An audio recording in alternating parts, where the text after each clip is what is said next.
पवित्र शास्त्र की पुस्तक मत्ती उसका 8 अध्याय पद 1 से 4 में यीशु मसीह द्वारा एक कोढ़ी रोगी को चंगा करने की पहली चमत्कारिक घटना का विस्तृत वर्णन करता है, जो पहाड़ पर दिए गए उपदेश के तुरंत बाद घटित हुए।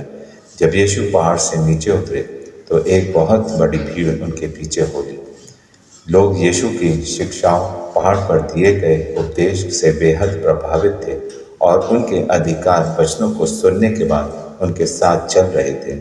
वहीं एक कोढ़ी त्वचा के भयानक रोग से पीड़ित व्यक्ति ने पास आकर यीशु के पास झुककर घुटने टेक कर कहा, हे प्रभु, यदि तू चाहे तो मुझे शुद्ध कर सकता है।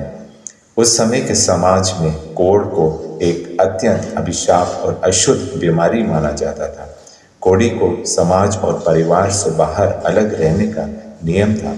उस अछूत व्यक्ति का भीड़ के बीच में निकलकर यीशु के पास आना और उनके सामर्थ्य पर पूरा भरोसा दिखाना उसके अगाध विश्वास को दिखाता है।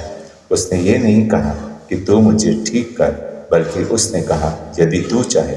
उसे यीशु की शक्ति पर कोई संदेह नहीं था, बस यीशु की इच्छा पर भरोसा था।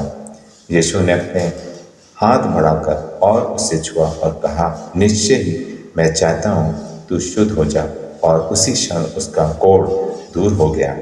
मूसा की व्यवस्था के अनुसार किसी कोढ़ी को छूने से इंसान अशुद्ध हो जाता था, परंतु यीशु ने अशुद्ध माने जाने वाले व्यक्ति को छूकर खुद अशुद्ध होना स्वीकार नहीं किया, बल्कि अपने पवित्र और जीवन देने वाले स्पर्श से उस कोढ़ी को तुरंत शुद्ध कर दिया।